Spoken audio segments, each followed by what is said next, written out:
ya Afrika Mashariki imetimia saa 12 kamili asubuhi, ni sawa na saa 11 Afrika ya Kati na baadhi ya maeneo ya maziwa makuu. Hujambo, mimi ni Skola Kisanga na karibu katika Amka na BBC. Katika Amka na BBC asubuhi hii, Rais wa Marekani Donald Trump atangaza kuongeza muda wa kusitisha mapigano na Iran hadi mazungumzo kati ya nchi hizo yatakapokamilika. Nigeria yarekodi kisa kipya cha COVID-19 ikiwa ni cha kwanza tangu mwaka 2022. Na ripoti mpya kutoka Afrika Kusini inaonya kwamba kuendelea kutumia makaa ya mawe kutasababisha vifo vya watu 32,000 kufikia mwaka 2050. Sababu mji mkuu ni chembe ndogo sana za vumbi zinajulikana kama PM2.5, na ni chembe ambazo hazionekani kwa macho lakini upenya ndani kabisa ya mapafu na kuingia kwenye mfumo wa damu na kusababisha magonjwa ya moyo, kiharusi, saratani ya mapafu na magonjwa sugu ya kupumua.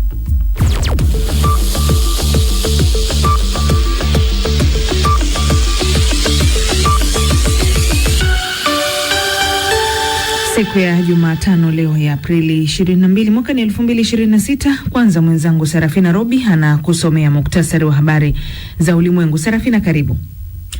Asante sana Skola. Nikianza moja kwa moja ni kwa waziri mkuu wa Pakistan amemshukuru rais wa Marekani Donald Trump kwa kukubali kuongeza muda wa usitishaji mapigano na Iran. Shehbaz Sharif anasema anatumai pande zote zitaendelea kuzingatia usitishaji huu na kuhitimisha makubaliano ya amani kwa kina katika duru ya pili ya mazungumzo katika mji mkuu wa Pakistan, Islamabad. Haijabainika ni lini mkutano huu wa amani utafanyika. Ikulu ya White House inasema makamu wa rais JD Vance ambaye aliongoza ujumbe wa Marekani katika duru ya kwanza ya mazungumzo hataelekea Islamabad wakati huu. Kundi la Lebanon Hezbollah linasema kuwa limerusha ndege zisizo na rubani pamoja na roketi kaskazini mwa Israel. Kundi hilo linaloungwa mkono na Iran linasema mashambulizi hayo ni jibu la ukiukaji wa usitishaji mapigano uliofanywa na Israel, ambayo inasema ililenga raia na kuharibu makazi. Israel inasema Hezbollah iliwarushia makombora wanajeshi wa Israel kusini mwa Lebanon na kurusha ndege moja isiyo na rubani kuelekea kaskazini mwa Israel. Inasema vile kwamba ndege hiyo isiyo na rubani ilidunguliwa. Waziri mkuu wa Lebanon Nawaf Salam ambaye alizuru Pahi anasema nchi yake inahitaji dola milioni 600 za msaada wa kibinadamu. Waziri wa mambo ya nje wa Marekani Marco Rubio amekutana na waziri mkuu wa Haiti Alex Didier Filjaim kusisitiza umuhimu wa kuimarisha usalama ili nchi hiyo iweze kufanya uchaguzi. Zaidi na David Mkia. Hapo awali Chad ilisema itapeleka wanajeshi 1,500 nchini Haiti kama sehemu ya kikosi cha kimataifa kinachoungwa mkono na Umoja wa Mataifa kusaidia kukabiliana na ghasia za magenge yaliyoenea. Umoja wa Mataifa unasema kwamba magenge yameongeza udhibiti wao zaidi katika mji mkuu wa Haiti, Port-au-Prince, katika mwaka uliopita. Nchi hii ambayo ni maskini zaidi katika bara la Amerika Kaskazini ina miongoni mwa viwango vya juu zaidi vya mauaji, ubakaji na utekaji nyara duniani. Na kampuni ya ChatGPT imekanusha kuhusika katika ufyatuaji wa risasi nchini Marekani baada ya waendesha mashtaka Florida kuanza uchunguzi wa jinai katika kampuni hiyo. Mwanasheria mkuu wa serikali James Othmere anasema ChatGPT ilitoa ushauri kwa mtu anayetuhumiwa kuua watu 2 katika chuo kikuu mwaka jana.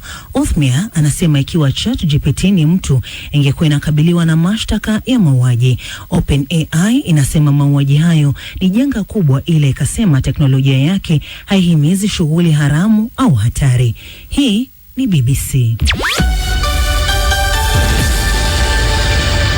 Na huu ni muktasari wetu wa habari za ulimwengu uliowasilishwa kwako hapo na mwenzangu Sarafina Robi, yuko studio zetu za Nairobi. Matangazo yanaamka na BBC msikilizaji, na hapa ni idhaa ya Kiswahili ya BBC na tunakutangazia kupitia pia redio ya shirika mbalimbali. Ukiwa kule Jamhuri ya Kidemokrasia ya Kongo unaweza kutusikiliza kupitia Lizard Radio na Radio Muungano. Kule Beni nchini Tanzania, Radio Kwizera Ngara, Radio Free Africa, Radio 1 na CJFM. Kenya Mwenedu FM, Must FM. Uganda Radio Paidha, Radio Lira na Radio Kitara. Internet ni katika bbcswahili.com. Matangazo haya pia msikilizaji ukujia moja kwa moja kupitia ukurasa wetu wa Facebook. Rambaza tu andika BBC Swahili. Mimi ni Skola Kisanga. Rais Donald Trump ametangaza kuongeza muda wa kusitisha mapigano na Iran hadi mazungumzo yatakapokamilika. Katika chapisho kwenye mtandao wa kijamii, Trump anasema vikwazo vya Marekani kwa bandari za Iran vitaendelea hadi Tehran iwasilishe kile alichokiita pendekezo la pamoja. Makubaliano kati ya pande hizo mbili yalikuwa yametarajiwa kukamilika leo Jumatano. Bwana Trump anasema ameombwa aache kushambulia Iran na Pakistan, ambaye amekuwa akifanya kazi kama mpatanishi.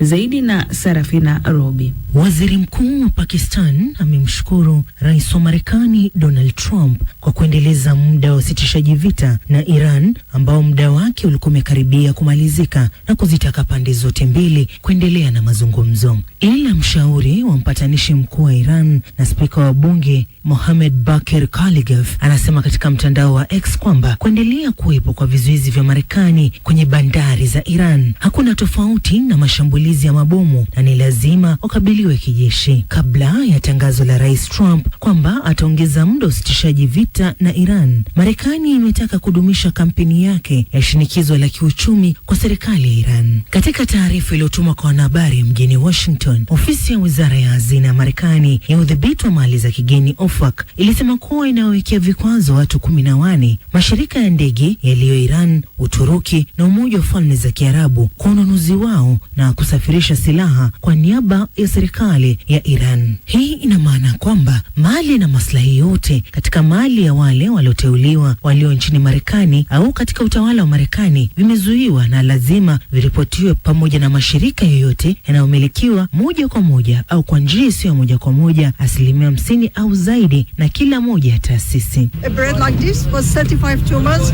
about 3 months ago.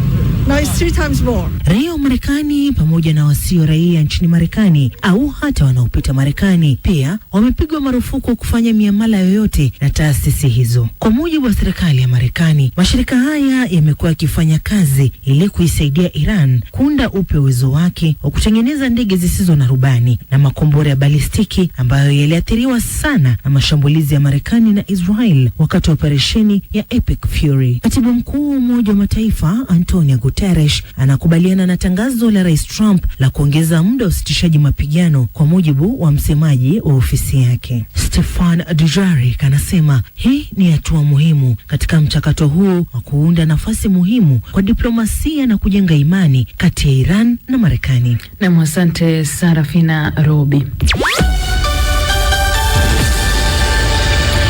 Nigeria imerekodi kisa kipya cha COVID-19 kusini mwa jimbo la Cross River. Hii ni kwa mujibu wa taarifa kutoka mamlaka za eneo hilo, ikiwa ni kisa cha kwanza tangu mwaka 2022. Zaidi na Esther Luambano.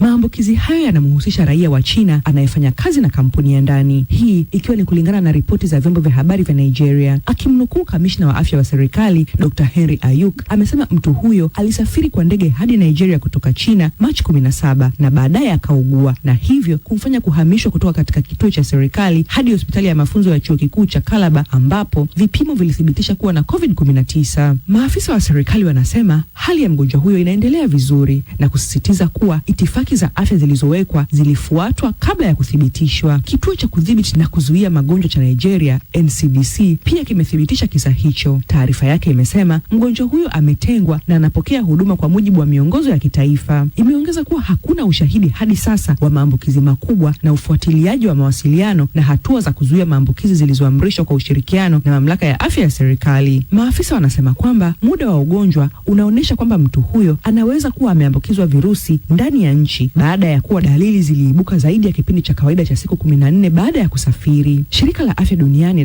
WHO linasema COVID-19 inaendelea kusambaa duniani kote, lakini kwa ujumla katika viwango vya chini na tulivu. Takwimu za hivi majuzi za uchunguzi wa WHO zinaonyesha kuwa shughuli za SARS-CoV-2 bado ni za kawaida kote ulimwenguni, na ongezeko la mara kwa mara la kikanda pamoja na sehemu za Afrika, ingawa magonjwa na vifo viko chini sana ikilinganishwa na kipindi kile cha mlipuko mkubwa.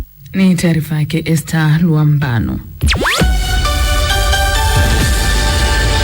Na matibabu ya saratani ya matiti yanaweza kusababisha matatizo ya kiafya muda mrefu, ikiwa ni pamoja na mikono kuvimba, lakini pia pamoja na uchovu.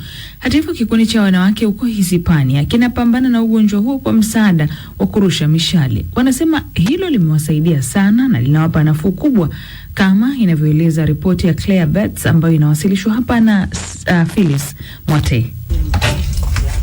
Hawa ni